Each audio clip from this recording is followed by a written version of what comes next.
Straw Hut Media. Hello, On the Rockers. We are making the miserable not so miserable with an On the Rocks helping with the leads of the touring production of Les Miserables, Valjean and Javert, hot off the barricade, with Nick Cartell from Jesus Christ Superstar, fan of the opera, and more, with Preston Truman Boyd from Young Frankenstein, Sunset Boulevard, Kiss Me Kate, Jersey Boys, and more, with me. Never on Broadway unless you count the alleyway in the back. Your favorite host with the sassy most, raise a glass, let the drinks begin. It's On the Rocks on Broadway.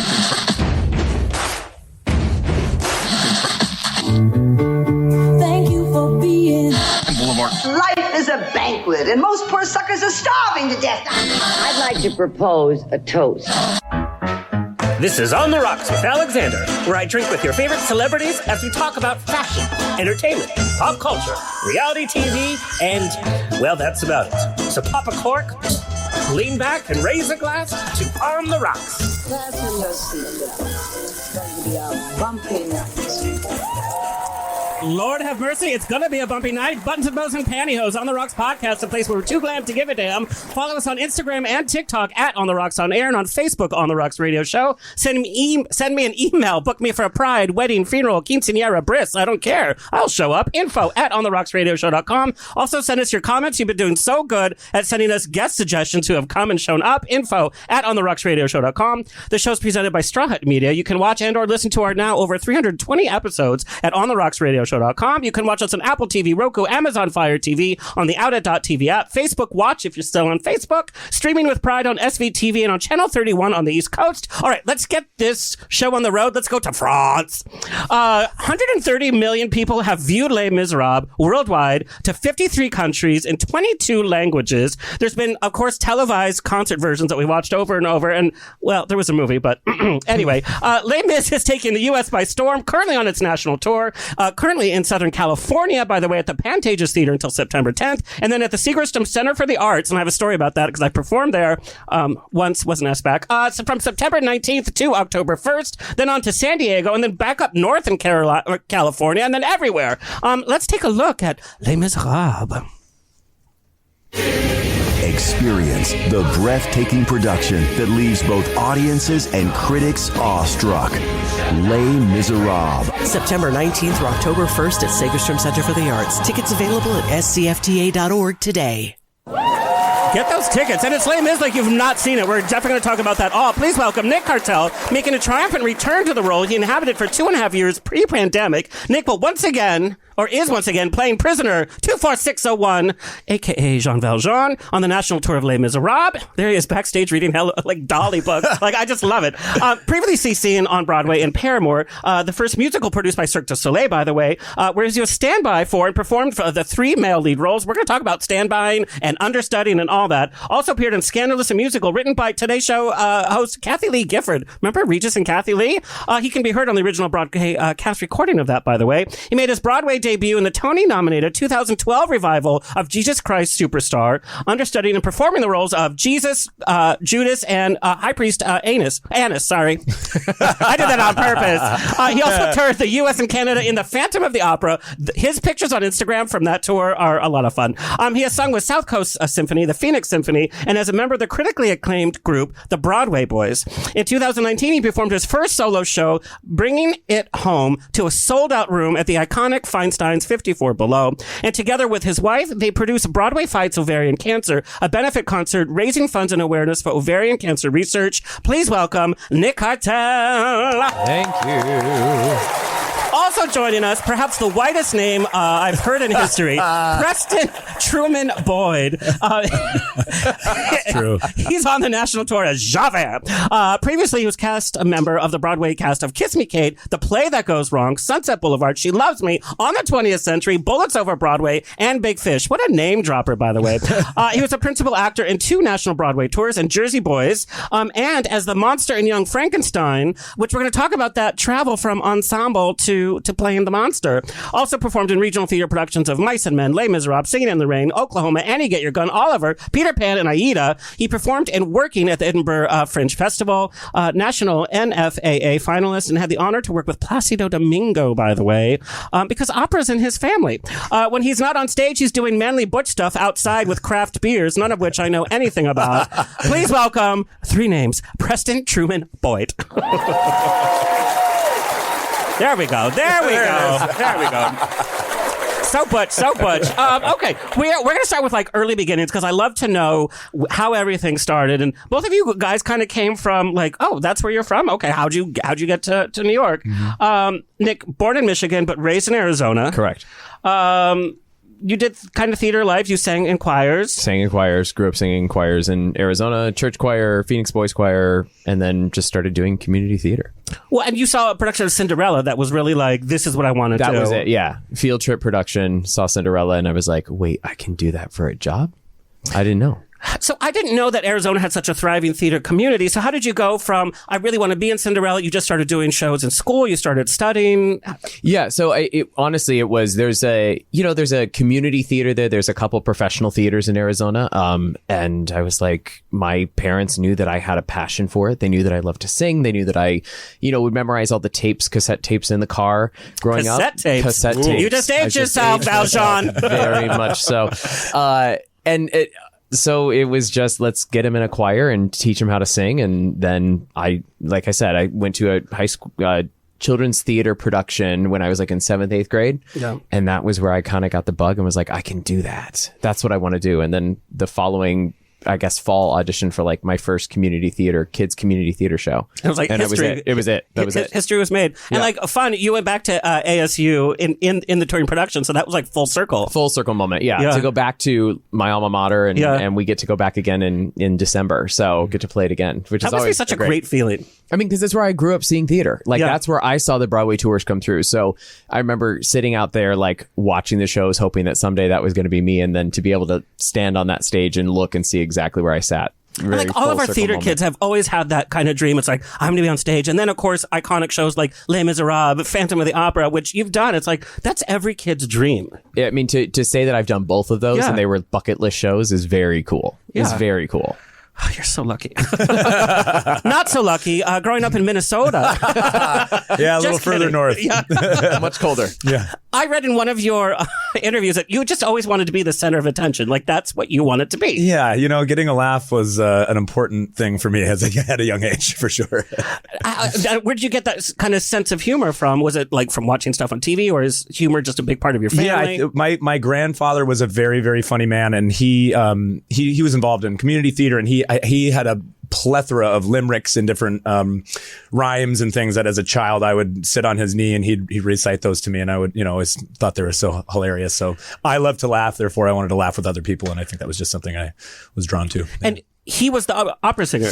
A different grandfather. The other grandfather. That was my mother's father. Then my dad's father was the opera singer. Yeah. So that Thanksgiving Day table, it was like comedian and then from the other side. It's like musical theater. Yeah. But then you get the best of like both worlds. Yeah, absolutely. Yeah, music was a huge part of my household growing up. My dad sang in a band in the 70s. My mom played piano and flute, and so there was always music around. Every Saturday, my dad would put records on, and it was just something we all did together. I mean, that's like truly, truly amazing to have that. Yeah. And you did study opera. You went to Cincinnati School of Music. Yeah, I went to the college conservatory there. I went into the musical theater program, but there were always people trying to pull me to the other side while I was there. So I lucked out and was able to study with some opera teachers in the program there while I was at school in the theater program. So I'm very curious about this. I went to Chapman University, which is here in California, and my scholarship was in the music program. And it wasn't, I was come from musical theater, so I thought music would be like, we're going to learn how to sing and interpret. It wasn't that. It was like the math of music. Yep. It was all of the stuff that took all the joy out. Yeah.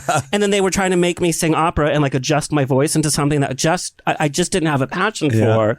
And it kind of just really took that way. So then I ended up in the theater program because I got kicked out of opera because I was like, no, I'm not. There are less rules in the theater program. Yeah. So did you kind of have that tug of war because you ultimately went the musical theater way? Yeah. I when I went down for the National Foundation for Advancement of the Arts and had that week down there with 9 other kids who were really passionate about making this a profession and trying to get the best training and I think it was that week ultimately that I was like, I don't want to do this side of it all. And I was always drawn to the 10 kids in the theater group, and I had my friends over there and so it was, I was like, I think I was really learning something, very important about singing, but also about what I wanted to do that week. So yeah. Mm-hmm. Both of you studied in school. You studied your craft. I want to know, what were your best subjects? You're like, art-wise, like, oh, I nailed this. And what were classes you were like, God, I really suck at that?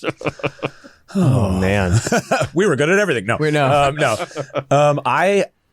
Piano. I've always played piano too, but there was maybe like 7 or 8 years where I hated playing piano because my parents had me taking from a classical pianist, and again the math of it all, I was like, this is not for me. Yeah. So I slogged through 7 years of that, and then ended up taking later in high school with like a jazz. She's like, break the rules. Let's play something you want to play. Leave Chopin at the door.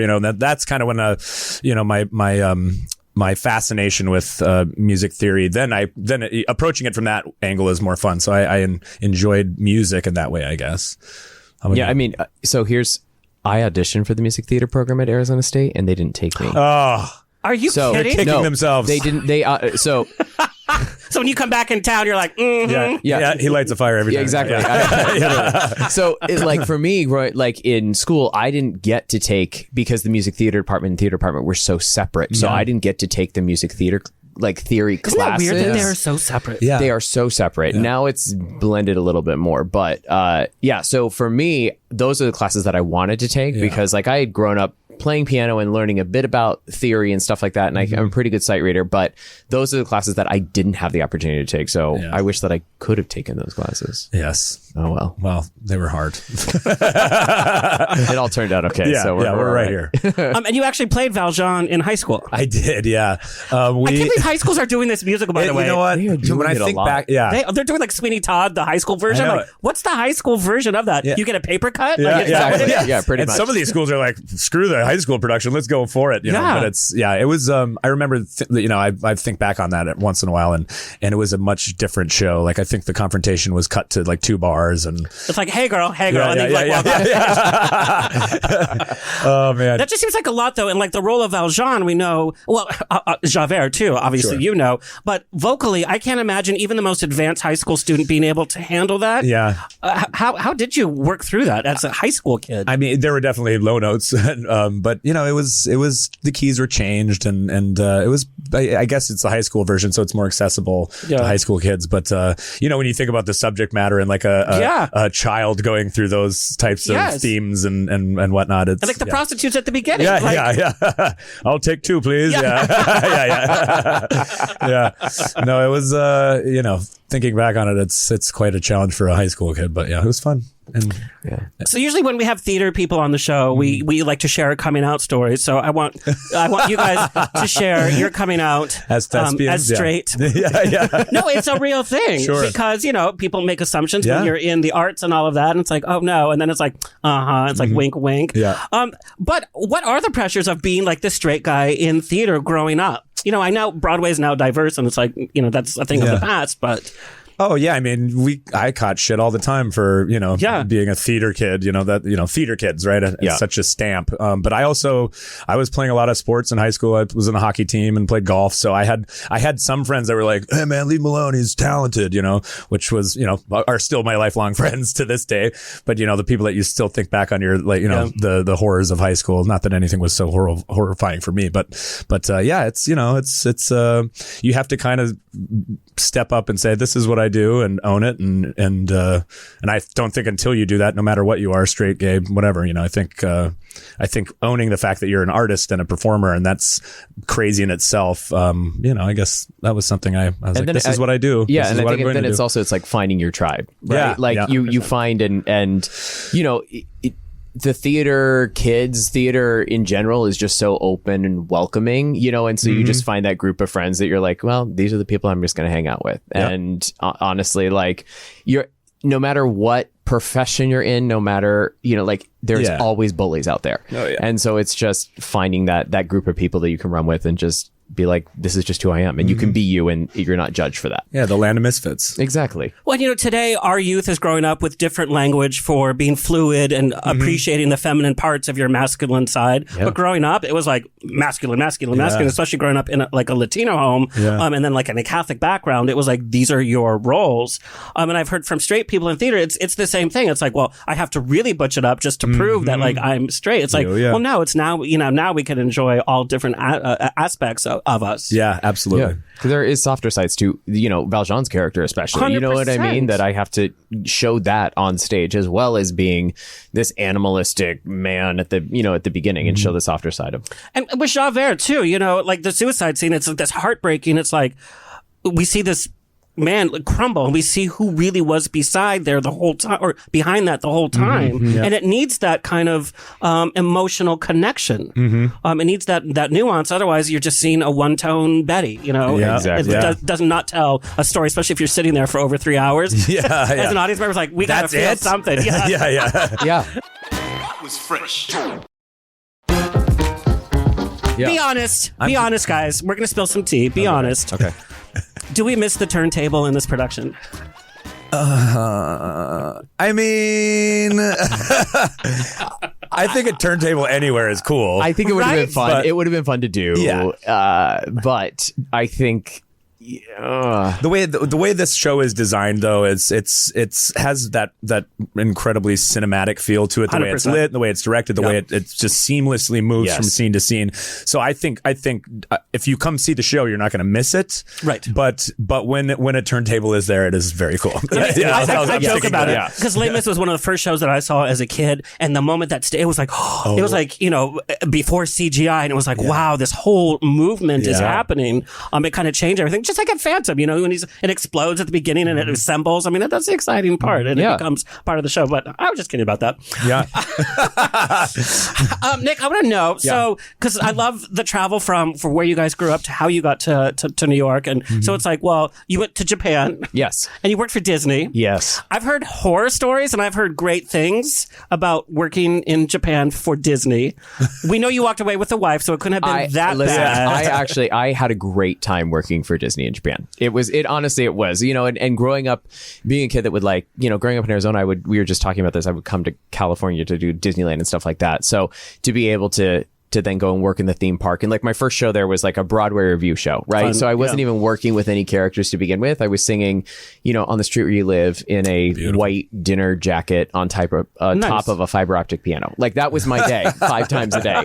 But then to be able to then bring, you know, like switch to different shows and be able to work different, you know, characters and things like that, it was a fun time. Yeah. So, you know, and to say you're living in Japan was cool too. I want to know what that culture shock from Arizona to Japan was like, and what the first few weeks were like. The first few weeks was you would go into the grocery store and be like, I think this is going to be good to eat. I have no idea. There was supposed to be moving. I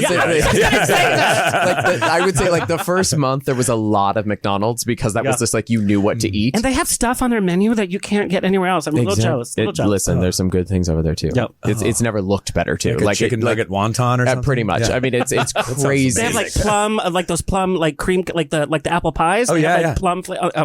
It's so good.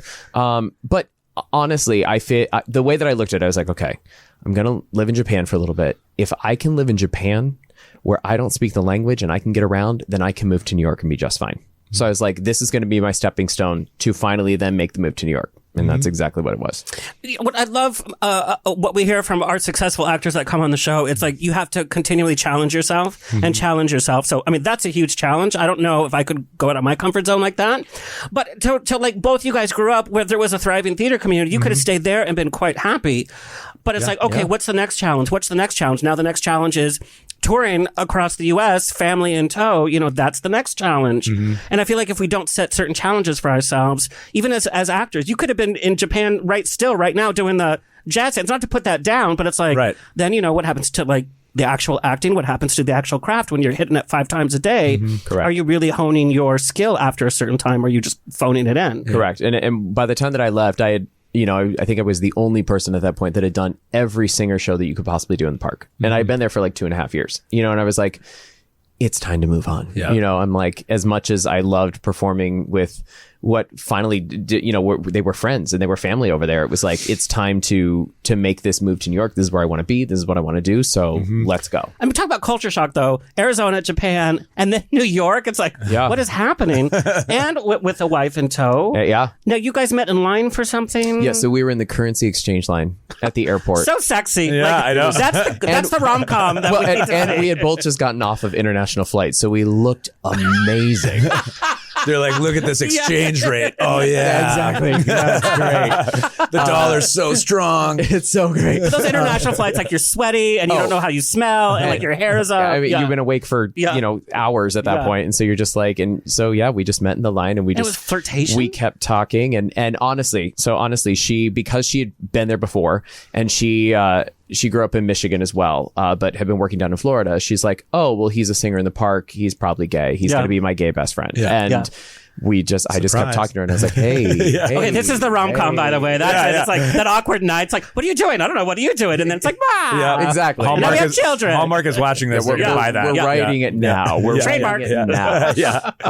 But and then it just, we just kept talking. Actually, the day that we were leaving she was going back to Michigan. I was going to Arizona.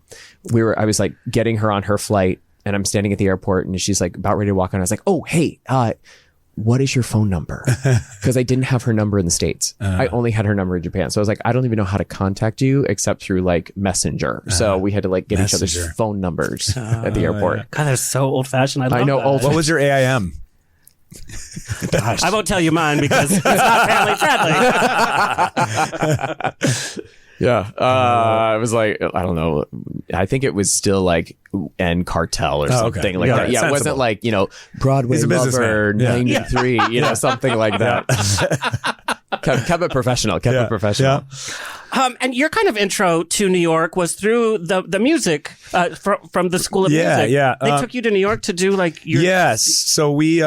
our school, something that was really attractive to me about that program was they have a very high attendance record for their showcases. So every year after seniors graduate, the school brings us out to New York, and then we do like a 2-day showcase, and then different casting directors and agents come and see the show. And then that's amazing. Yeah, it's. I mean, it's who knows how I would have made my way into the business without that. That's everyone has such an interesting and unique way to get into New York and to get into a podcast like we're on right now. So so I had a very great response and met with a bunch of agents literally the week I moved to New York, and was signed within 2 weeks and auditioning like. So that doesn't happen. No, it doesn't. And that must have been nerve wracking. Like, do you remember what you sang first? I sang The Wind Cries Mariah.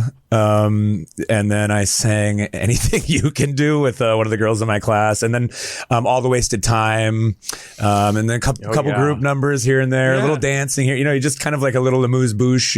Wanting for more, kind of thing. So I signed with my agents, and I'm still with them and love them, and they've been great for me. And you've been great for them. I'm some stability. No, it's I'm talking to Steve, and he's always in the Hamptons, so things are going okay. Yeah. I want to talk about both of your first auditions in New York. Mm-hmm. It's one thing being successful in your hometown, and you're like, okay, I got it. Japan, and like, I know how to do this. Yeah. New York auditioning is a whole different beast. It's a whole different beast. Can you share like a little bit about your first experiences on some of your auditions? What went right? What went wrong? Yeah. So I went to an open call, my first audition, and I was going to sing Those Magic Changes from Grease, and it started, and I just was like, see, and I sang it down the octave. No. And I was like, A. It's like, is this a Rosie O'Donnell version? And I was so mortified that I actually came back the next day, and the casting director was like, weren't you just here? And I was like, I sang it down the octave. I'm so sorry. And I didn't know. Like, growing up in Arizona, like, I did not that takes know. Some spunk. I was like, I've got to try to do better. Yeah. Like, and no one had taught me how to audition. Like, I auditioned for CCM, and I didn't get it. Yeah. So, like, no one had taught me how to audition. So I remember, like, I took a class with the casting director, and I started singing and looking at her, and she was like, what are you doing? No. Do we have to go back to basics in this class? And I was like, yes, because I don't know how to do this. This is why I'm here. Yeah. So I had to truly learn from the ground up, like, how to audition for musical theater, and it was a long journey. It was a journey, at least. I wonder if not having that heavy training though also helped you as well. Because sometimes it would psych me out when they're like, these are like, you look this way and you look this way. And it's like, it's so much that you forget how to be in the moment and how to perform. Yes. I mean, I will say, like, and then I just started taking class after class after class, right? So that's how I actually met a lot of casting directors, was not only auditioning for them, but then taking their classes to be like, what are you looking for? What are you looking for in the room? What do you do? And so that's how I actually got to know people. And then over the course of open calls for 6 years. Then finally, made it to Broadway. Listen up, kids. That's how it's done. Take note. Back in the day. Yeah. Yeah. My first audition in New York was for Tale of Two Cities, which went to Broadway for a short period of time. I remember. And I had got it was like the fourth day I was in New York. I had got a call through my showcase. The casting called me in for it. I totally blacked out in the room. I don't remember what I did. I know I sang because I went to the piano and got my book and left. That's all I remember really.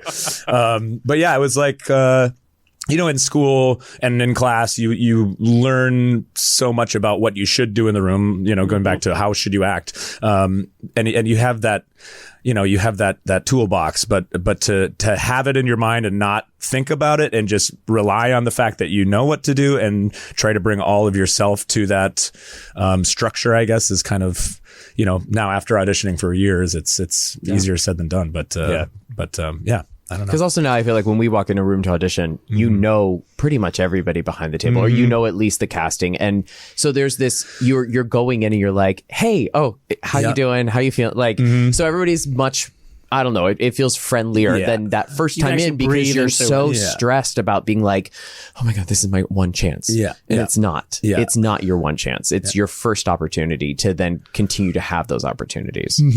Yeah. Well said. All right, I want to talk about first national tour. Okay. Because again, that's an experience in itself, because it's like, I can do a show. I can do 8 shows a week. And it's like, okay, they're going to put you in a truck. We're going to put you in these hotels. Some of them might work. Some of them might not work out. You're with the same people. You're traveling. Then we expect you to do the same amount of shows. And it's a whole different thing. And there's that isolation and loneliness, even though you're with a great company.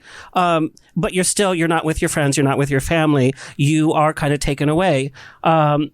Your first was Jersey Boys. Young Frankenstein was my first. That's right. Yeah. I was it was like the first big job I booked in New York. And I was working at Equinox. I was working at a wine bar, doing the New York hustle. I love that. It was so fun. Yep. You got to do that. Yeah. You got to do that. Honestly, like those experiences and those times, that you have to yourself ultimately is, I think, really has shaped me as a New Yorker and as a person, as an actor, which is, and so important.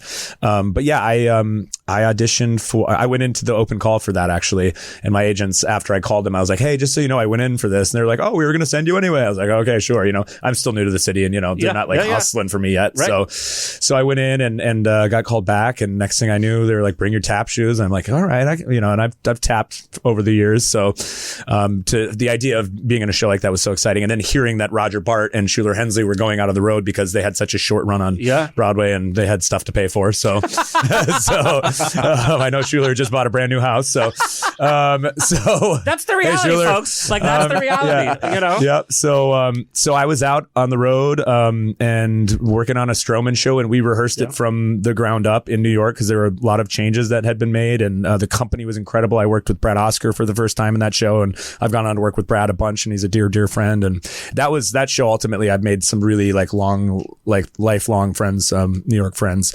So I first time like making money like that on my own and being out on the road and being like, I'll have the finest of this, thank you, and the finest of, being an absolute idiot kid on the road. But it was that's what I love to hear. I love to hear the mistakes that people, not mistakes, but learning experience. Oh yeah. And to be, that was now 14 years ago. So to be touring now in a completely different mindset, but to look back on that and be like, I still have that shirt, or I still, So I had a great time. And then after the year, the idea of staying on the road another year, but doing a year is great and a lot of fun. But when you have to kind of mentally reset and be like, okay, here's one more year coming up. It's exhausting mentally, physically. Oh my gosh, it just is. Yeah. And, but I was asked to audition to take over for Shuler as the monster. And I was that's that journey I want to talk about. Like, did you trip some people down the stairs? You went from ensemble to lead. Yeah. Some marbles. No, it was, I was understudying him at the time too. So it was, I had gone on and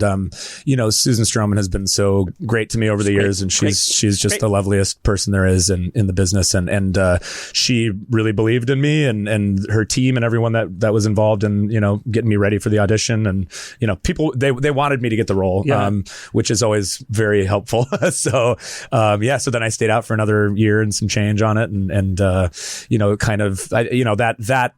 putting that on my resume, I think really helped kind of get me to the next trajectory that I had after that. So playing the monster must be an interesting tug of war. Yeah. Because an actor gets, we get our release, we get that funny line, or we get that big number where we're singing our hearts out, or, we have that touching moment. You don't really get any dialogue. No. Where's that the payoff, obviously, you did a great job and the reviews were great, but vocally, especially as like opera background, it's like, well, I could tap into that too, Yeah.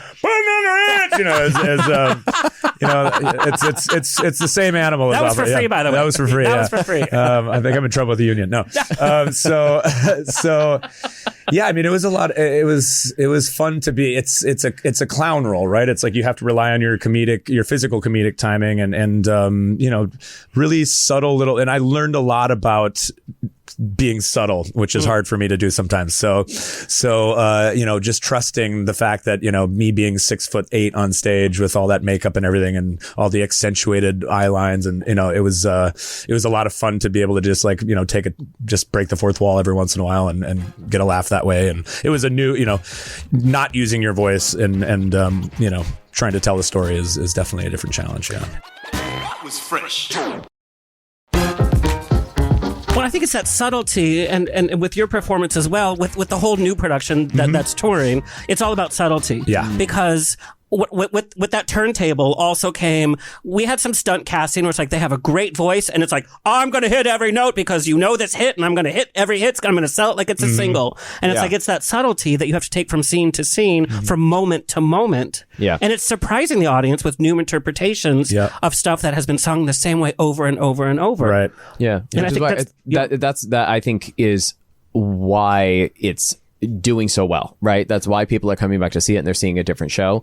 But also, like, I'm appreciative of our directors that are not, all right, well, it has to be, you have to hit it on this line, you have to say it this way, and you have to do this, because there is a world where that does happen, but not with this production. It's like everybody's able to make choices and interpret things differently, and which is why also, like, I can continue to do this show after as long as I have done it, because I change things up every night just because I'm like, I'm tired of doing it that way. Let's see what else I can do. And I feel like when you embody something, or a line or a vocal line more that way, it's you're more connected to it anyway than doing it in a way that you've been told to do it. So I think that, like, I had a friend who saw the show opening night. She's like, I heard lines and lyrics that I've never heard in my life, and I said it's because that's the number one thing I've heard from all my friends that have seen it.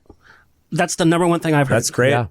I think it's because we're really able to inhabit those moments more because we're putting it into our body more. And I was able to say to the music director or the music team or the director and be like, I don't think it wouldn't scan that way for me if I was saying it this way. Can I take it out of rhythm a bit? And then they're like, sure, try it. And then, well, yep, that's great. So I feel like us inhabiting more, it's like what James would say, inhabit the line, Exactly. And when we're able to, make it our own, it's much easier to do that. And then that translates. Cameron always reminds us that it's a play. Yeah. At the end of the day, it's a play that has music in it. So Did you say at the end of the day? At the end of the day. Oh, there we go. That's a clip. Everybody drink. But it's a play, that has music. So those moments where we aren't singing those huge, big musical numbers, we can take them out of context. We can pull them and pull them back and make them softer, or and really bring ourselves into those moments. And being 9 months in, I'm still finding things that I'm like, I don't need to blast that out like I do. And then I'm like talking to our sound guy. I'm like, hey, Lutz, can you hear me there? And he's like, yeah, man, you got plenty of room. Some people got you. Yeah. But it's funny. The original production of Les Mis that went on and on and on, it became the joke in New York because the audition wasn't whether you could sing the part first. They literally, what's your measurement? You can fit in this costume. You can fit in this costume. Go. That was the first initial audition. And, it became not even a secret. And then it was like, okay, how do you look? You look like what we think you should look like. Okay. And then it's like, oh, and then can you sing on top of that? It's like, that's such a weird reversal. Yeah. Well, that was Broadway at that time. Yeah. Now, did you the mold. now, you toured Phantom. Did you kind of have that? Because I know Phantom is run very by the book. Phantom is run very by the book. However, the version that I did was this new version that our director for Les Mis, Lawrence Connor, directed. So there we go. Again, we broke the mold, right? So it wasn't the the big staircase for Masquerade, right? We were in a hall of mirrors. So so for that production, just like with Les Mis, it's very text. It's like, let's go back to the actual story. What's in the script that we can actually pull? And so it's much darker version than as we were the spectacular new, and then there was the brilliant original on Broadway, right? And so the spectacular new version, while it had new tricks and pyrotechnics and sets and everything like that, was it was a much darker version of the story than what was on Broadway. It's a dark story, and it should be. My friend Melina Colomas, I think she's in her 5th year touring Phantom internationally, and she loves it. She's still doing it. Did either one of you see Phantom when it was in Vegas? I did not. I knew somebody in it. God, you should have seen it. I mean, that was an hour. I mean, could you imagine doing Les Mis, the Vegas version, in an hour and a half? Oh, but the Vegas version, it was Vegas, by the way. It's like Phantom was like, hello! No, but the whole theater was built for all the special effects. It was a special effects show with some singing. And then with one verse of everything, it's like, nighttime sharpens. Exactly. Okay. They had to cut everything out. Yeah. Okay. Now we're definitely going to talk about Les Mis. Because it's sweeping in every town you guys go to, come all the interviews, and it's the same kind of questions over and over. So we've heard a lot. And you guys have been asked this question, but I want to ask it a little different way. Okay. After coming to the show after COVID, and I don't mean just coming back to the show as a new father, I mean, what personally, having to go through that isolation that we all went through, that kind of fear, especially when you're an actor, what am I going to do during COVID? Have a new kid. What personally did you bring back to the show for your character? Wow. That's a good question. That's a great question. Go ahead. I want to make sure I really pay respect to this question. I feel like I think I look at everything differently now. Just like Corey was saying in that meeting the other day, like if there's something that isn't important to me these days, or if I can't find something that is important about it, I try to not bring it in or give it time because I have so much. It's not worth doing. It's not worth doing. And because I care about the show so much and the work that I do, I want to make sure that I can bring like my best and most charged self into what I do for work, I guess. Yeah. Because it was easy. And, we took everything for granted. I mean, it was so easy to take everything for granted. I guess that's what I'm trying to say. I just don't take any moment for granted anymore. I think that. And then for me, it was, there's an opportunity here to, like the way that I did my show before, right? Like I had it down to clockwork because I had been doing it for 2.5 years, and while I still would bring myself every day, there was also those moments where I'd be like, okay, well, this is just how it's going to go. Where this time I'm allowing myself more time to find and play on stage because there's a new level of exhaustion that I didn't have last time by having a kid. And so being able to go, okay, that is something that was not necessarily in my Valjean last time, was how tired I was as a person and physically and mentally, that I'm able to bring in and go, okay, how much can I give to this tonight, being as tired as I am? And how does that affect the character, change the character? So it's definitely been much more of a journey of like adjusting my performance each show, depending on how it's going, while still trying to give the performance that I need to give every night. It's a living thing. Yeah. But even look at that character, that poor guy. If anybody needs a vacation, you're like, he needs a vacation. It's like, and then his vacation is like, oh, I'm dead. Okay. But in all honesty, like that's exactly what it is. He is, I mean, Valjean is from the beginning, he's tired and beat down. And there's a story that I have told before, but like I remember in rehearsals back in 2017, and it was the first day that we were were kind of blocking through the prologue, which is like the first 12 minutes of the show where Valjean does not leave the stage. Yeah. And we got to the, like, we were doing it in the day, and they'd be like, okay, great. Well, let's run it again. And I'd be like, okay, great, let's run it again. And they would be like, we just need you to go further. We need you to go further with it. And I'd be like, okay. So my voice was, and then we got to the end of the day. It was like, the rehearsal ended at like 6 or 5 o'clock, and this was like at 4:45, and they were like, let's run it one more time. And I was just, I was exhausted. I was beat down. I was so tired. My throat was trashed, everything. And at that point I went, oh yeah, this is where he is at the beginning of the show. This is where this character Valjean needs to be after so many years in prison, all these things. I was like, why couldn't you have learned that like 6 hours ago? Yeah. You know what I mean? Like, why couldn't you have figured that out? Use it. Damn it. But it's those moments where you go, okay, now I know where I have to be every night, you know, and that feeling of just being completely beaten down and exhausted at the beginning of the show. Yeah. Now, both you gentlemen have the benefit of having your family on the road with you. Which you, like we talked about before the show, usually just does not happen. Yeah. We're very lucky. Yeah. That has to be a double-sided blessing. Absolutely. Of course you want your family there, but I can also imagine at the end of a week on your day off, and you're just like, I am done. Yeah. You have to play dad. You have to play husband. Yeah. You have to be part of that family dynamic. Yeah. How do you deal with that? Thank God for my wife. Yeah. Amen. Yeah. Me too. Yeah. I think we have two amazing ladies that really take on enough because I don't want to put the entire load on her because I want to be dad too. But but there are those moments where I'm like, I need to step away, or I need another hour, and she's always there to be supportive of that. And she's exhausted too, but she's mothers are amazing. So yeah. I don't know where they find the energy and the strength to do it. Yeah. And I would not be able to do this if it was not for her. Yeah. You know what I mean? And so there's a sacrifice that she's also sacrificing by being out here, right? Too, yeah. And like they have their own careers and their own, dreams and things like that. And they can commiserate together, which is nice. Exactly. I do love that. I imagine them having like Pinot Gris. Like they're at the matinee, aren't they? There is many a wine night. But I think that's also the thing that's really cool is that like we are finding this collective of our chosen family out here. You know what I mean? That we have that support system, which is beyond. Yeah. Let's talk a little bit about mental health, which is a conversation that's really started happening in the last 5 years, and I'm all for it. Yeah. Actors are, you get the applause and you get the standing ovations and you hit the notes and it's like great, and you have that kind of energy, but it's a very dark show. Yeah. And as we've talked about, you're on stage for, 3+ hours, not to mention the warm up and then the wind down and all that, then having to travel. And then we talked about, having the family and then playing these characters that, they're tragic characters. They're from a huge tragic novel. All of that weighs in on you day after day, city after city. It's like the turntable that it keeps coming around for you the next day, smack you in the face. So how do each of you maintain that mental health?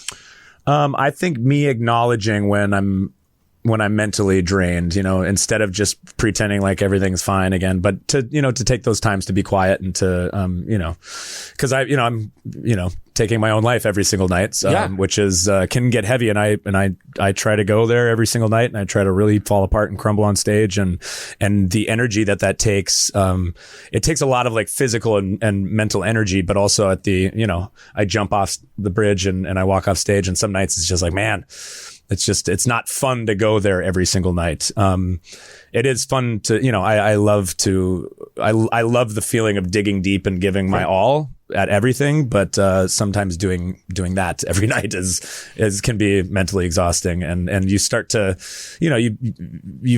I go into dark spots of my inner being that are there from past experiences. And that's the beautiful thing about being an actor is you can, you use life to breathe life into what you do on stage. And some nights it's just, it's tough, but you have to, again, having my family out here is so important for that. Getting out on the golf course every once in a while is so important for me, being outside.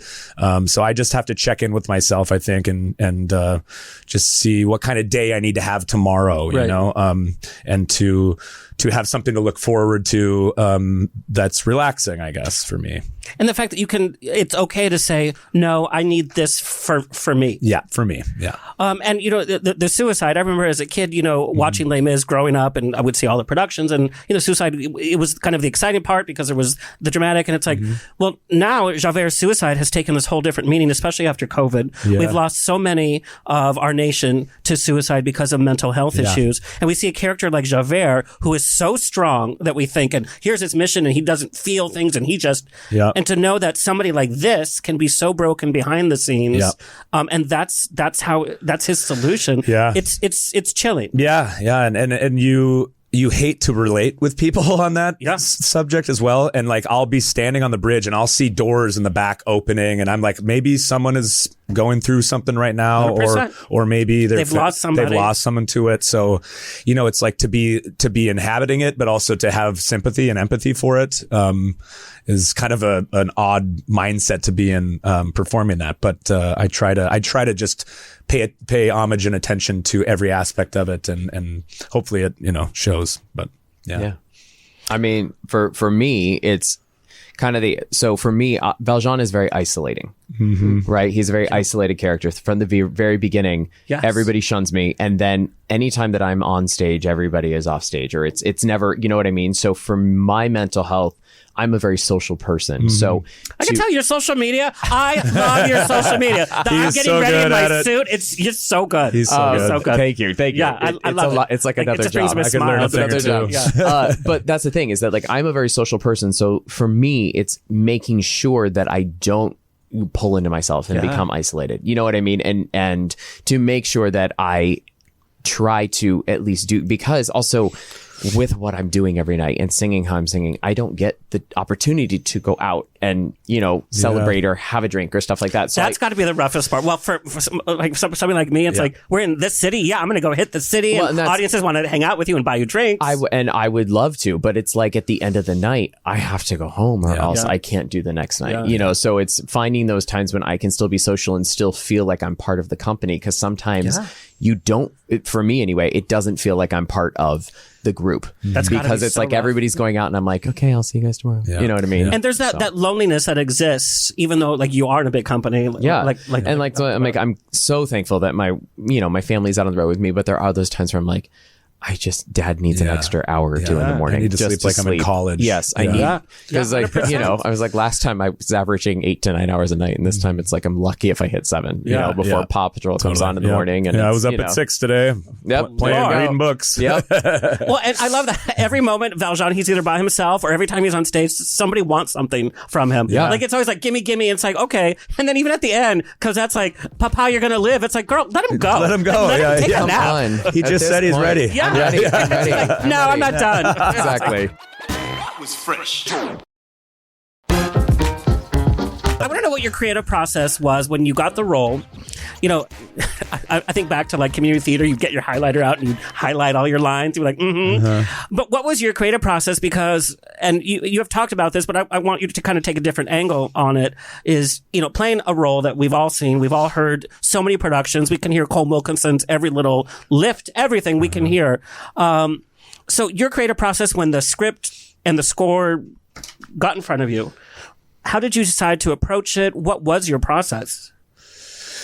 Well, for me, it's always physical for me, because I'm so opposite physically of Javert. I'm kind of a how's it going, loosey goosey guy, and so and I that's the first thing that I lose. I can be mentally there in a character, but physically I'm just not giving it. So it's like in rehearsals, and like when I was a kid, I'd come to show up in tennis shoes and shorts and whatever, but like to really embody the character, to dress like him in rehearsals. And it's just the tiniest little things like that help you, that you don't realize until someone older tells you, or you figure it out for yourself. But I think vocally, and presence wise, I think I have that naturally, the Javert ness of it all. But I think just trying to, I had to be very aware of because I come in chunks, and I'm a different Javert in every chunk, but I don't want anyone to see it until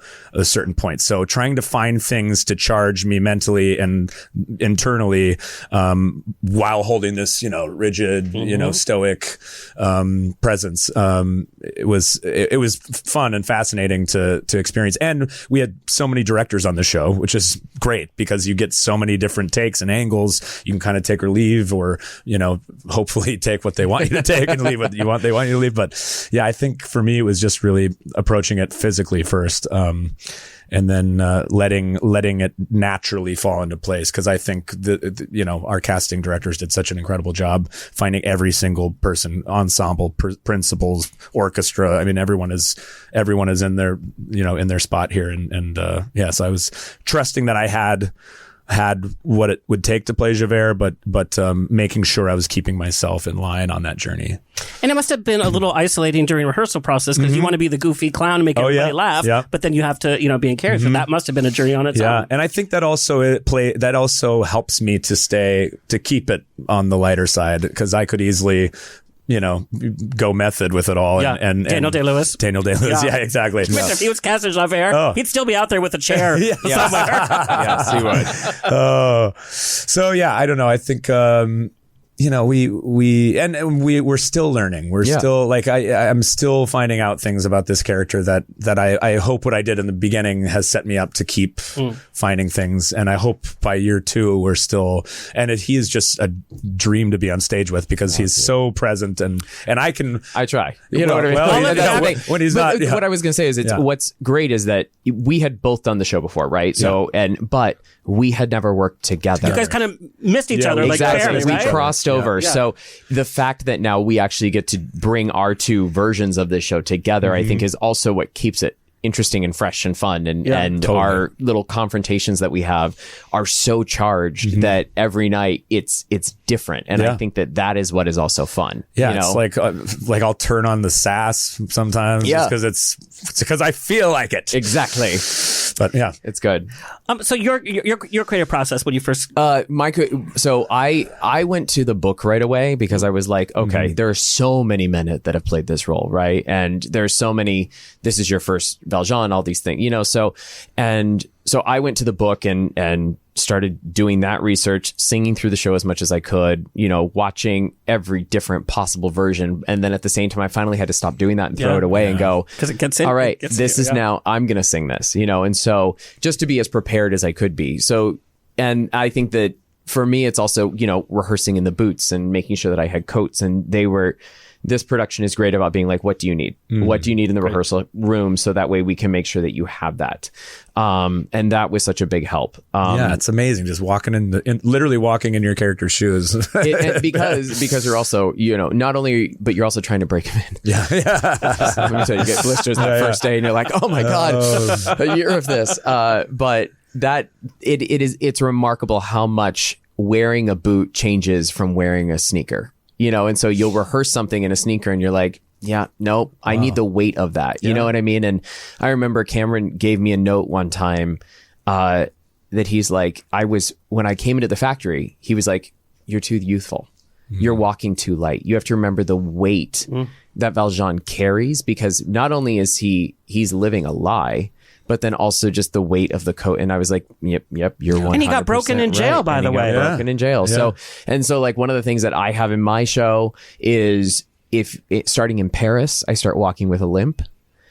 Because there's a line in the book where Javert recognizes Valjean by his walk and his voice. He said that's an actual line that Javert says in the book. And so I said, well, as I age through the show, then technically I feel like he would start walking with some sort of impediment, and the right leg is the one that I constantly get hit in the show with canes and bats and everything else. That's so smart. So it's little things like that you go, what can I do to make it mine? How do, and then how can I sing it? That's my version of this show. So I want to know from both of you, what do you understand about the character now that you played it that you didn't understand before watching it or listening to it? I think simply put, for me, he's not a bad guy. You know, is he a bad guy? No, I think most people watch the show and think of Javert as a bad guy, and I think ultimately I was like, I want people to leave this show having loved my character and having really felt for him, because I one of the best compliments I can get is people being like, I wanted to come up and give you a hug when you're on the bridge. So that's I'm like, that's not a usual reaction. By the way, Javert's played. Yeah. So I was like, if I can get people to really empathize and sympathize, then that's the journey I want to take him on every night because he is a conflicting character and he is conflicted, and if I can get people to give him the benefit of the doubt or to see that to really show how human he is at the end, I think is very. Yeah. And how many times have we all of us have this where we go after something, we think that that's the ultimate goal, that's what we need, whether it's a relationship, whether it's a job, whether it's I just need that one thing, and we get to it and it's not it. Yeah. And that's so devastating. It is. Yeah. I think for me it's that it will change, and it will continue to change every single night. No matter how much I want it to go a certain way, it's not going to go that way. And even though you are trying as hard as you can, there are some nights where you go, oh, okay, that's just not going to happen. You just have to let go. And I think that's the hard thing, especially as theater professionals, is that we want to try to control so much of our careers and so much of the show. And when you finally do let go is when you get to have the most fun, and you also go, okay, well, this is in someone else's hands. You know what I mean? And just, it's going to end how it's going to end. And that's the point of theater. That's why we love theater. We see productions come and they're all paint by number and they're all by rote. And it's like, well, I could watch Disney animatronics anytime. It's a show like this where you actually are on the journey with the actors, because it could be different. Right. You don't know how it's going to be interpreted. Okay. I have so many other questions, but we have to wrap up. I want to know, what is your favorite moment on stage personally? And it could be just for a silly reason. It's meant to be like, because it's my big moment. And then what's the most challenging moment on stage where you're like, okay, here we go. This is my challenge. All right. So for me, the most challenging moment is the soliloquy for me at the end of the prologue, right? Because first off, if I am not warmed up, you are shot out of a cannon. And so there's this moment where I go, all right, hold on, here we go.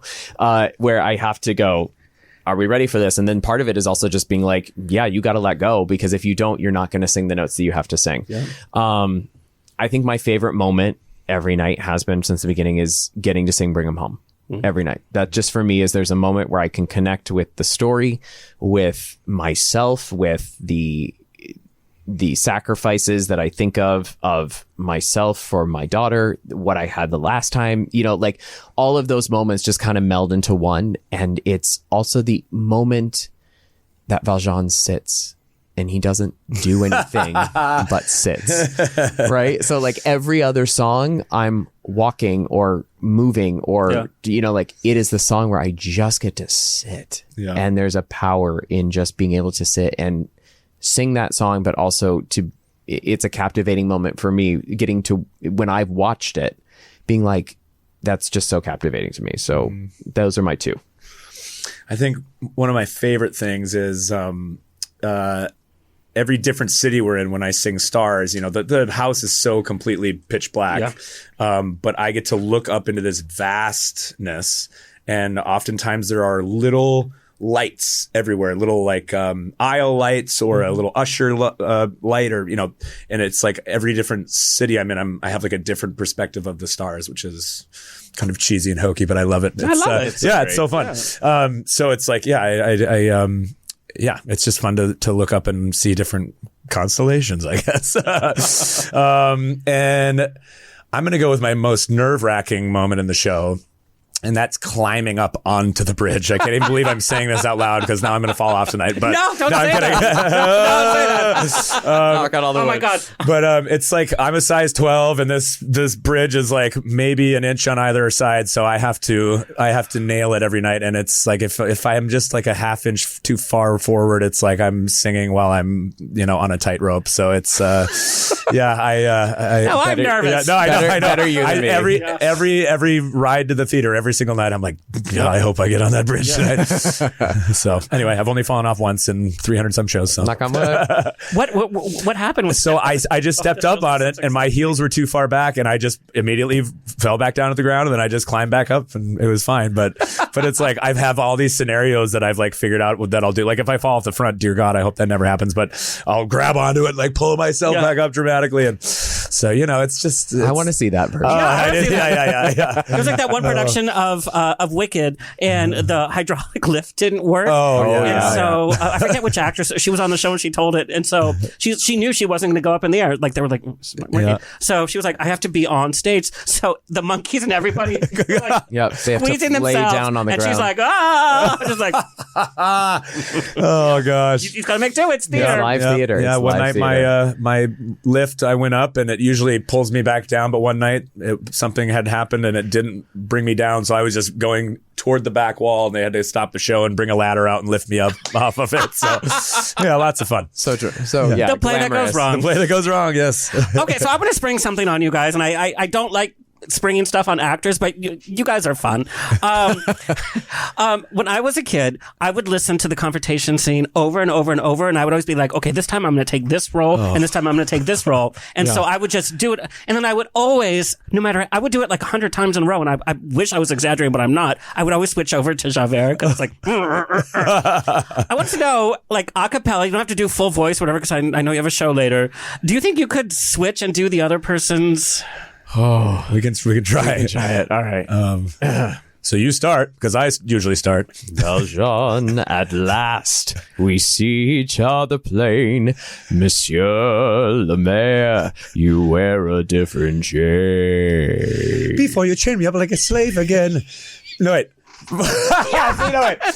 Wait, listen to me. There is something I must do. This woman leaves behind a suffering child. There is none but me who can intercede in mercy's name. 3 days are all I need. Then I'll return. I pledge my word. Then I'll return. You must think me mad. I've haunted you across the years. Men like you can never change a man such as you. Believe in Men me. like you can what you never will. change. There's a duty I'm sworn to do. No. 24621. Oh, crash and burn. There you go. That's the We got Confrontation it, man. reverse. We should do that tonight. Well, oh my God. Can you Could you imagine? we joke all the time. We're like, what if we just swapped roles one night? Maybe let's see what happens. Why not? Oh, man. Oh, gosh. That was wild. I love that. All right. Tell everybody where they can find and follow you, Nick. Oh, sure. I'm on Instagram, TikTok, Facebook at Nick Cartell. I am on Instagram at Preston T. Boyd. The T is for Truman. Yes. Like I said, the widest name I've ever seen. Les Mis is at the Pantages Theater until September 10th, and then at Segerstrom for the Arts from September 19th to October 1st, then to San Diego, then back up north to California. So please get tickets if they're available, while they're available. And that's it, folks. It's always a grab bag of fun here every week on The Rocks. Big thank you to our engineer, Tony Sweet, our social media clip editor, Alexis Mendez, also Davidson and Choi, and Victoria, by the way. PR to the stars, to the theater stars. Please like, share, subscribe so we can continue bringing this fabulous programming coming your way. Until next time, stay happy, stay healthy, stay sexy, and if you drink, stay tipsy. Why not? Woo. This has been another episode of On the Rocks. Tweet me, slide into my DMs on Twitter and Instagram at On the Rocks On Air. Find everything On the Rocks for free at OnTheRocksRadioShow.com. Subscribe, like, review, and share. Until next week, stay fabulous.